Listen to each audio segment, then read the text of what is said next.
ಬನ್ನಿ ಪಟಾಪಟ್ಟಾಗಿ ಅಕ್ಕಿ ರೊಟ್ಟಿಯನ್ನು ಮಾಡೋಣ. ಅಕ್ಕಿ ರೊಟ್ಟಿಗೆ ಸಬ್ಬಸಿಗೆ ಸೊಪ್ಪು ಹಾಕಿದ್ದೀನಿ. It's a very healthy morning breakfast.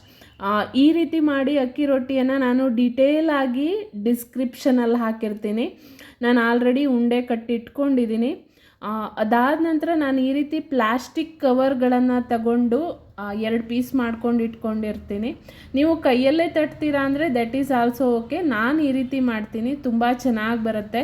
ಅಂದರೆ ರೌಂಡಾಗಿ ಬರುತ್ತೆ. ನೀವು ಯಾವ ರೀತಿ ಆರಾಮಾಗಿ ಮಾಡ್ಬೋದು, ಅಂದರೆ ಮಾಡೋಕ್ಕೆ ಬರದೇ ಇರೋರು ಈ ರೀತಿ ಮಾಡಿದರೆ ಆರಾಮಾಗಿ ಮಾಡ್ಬೋದು. ಈ ರೀತಿ ಮಾಡಿಕೊಂಡು ಆಲ್ರೆಡಿ ತವಾ ಬಿಸಿಯಾಗಿದೆ.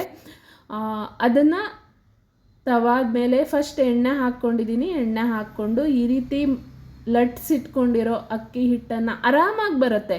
ಅಕ್ಕಿ ರೊಟ್ಟಿ ಮಾಡಿಟ್ಕೊಂಡಿದ್ದೀನಲ್ಲ ಅದು ಆರಾಮಾಗಿ ಬರುತ್ತೆ. ಅದನ್ನು ಈ ರೀತಿ ಹಾಕಿಬಿಟ್ಟು ಆ ಕಡೆ ಈ ಕಡೆ ಚೆನ್ನಾಗಿ ಎಣ್ಣೆ ಹಾಕಿ ಬೇಯಿಸಿ ತಿಂತಾ ಇದ್ದರೆ ಅಷ್ಟೊಂದು ಚೆನ್ನಾಗಿರುತ್ತೆ. ಇದರದ್ದು ಫುಲ್ ರೆಸಿಪಿ ನಾನು ಹೇಳಿದರೆ ತುಂಬ ದೊಡ್ಡದಾಗುತ್ತೆ ಅಂತ ನಾನು ಆಲ್ರೆಡಿ ಡಿಸ್ಕ್ರಿಪ್ಷನಲ್ಲಿ ಡೀಟೇಲ್ ಆಗಿ ಹಾಕಿರ್ತೀನಿ. ನೋಡಿ ಎಷ್ಟೊಂದು ಚೆನ್ನಾಗಿ ಬಂದಿದೆ. ಈ ರೀತಿ ಖಂಡಿತವಾಗಿಯೂ ಮಾಡಿ ನೋಡಿ, ತುಂಬ ಚೆನ್ನಾಗಿ ಬರುತ್ತೆ. ಅದಕ್ಕೆ ಬೆಣ್ಣೆ ಹಾಕ್ಕೊಂಡು ತಿಂತಾ ಇದ್ದರೆ ಆಹಾಹಾ, ಈಗೂ ನನಗೆ ಬಾಯಲ್ಲಿ ನೀರು ಬರುತ್ತೆ. ಖಂಡಿತವಾಗಿಯೂ ನೀವು ಮಾಡಿ ಹೇಗಾಯಿತು ಅಂತ ನನಗೆ ಖಂಡಿತವಾಗಿಯೂ ಕಮೆಂಟ್ಸಲ್ಲಿ ಕಮೆಂಟ್ ಹಾಕಿ. ಬಾಯ್ ಬಾಯ್.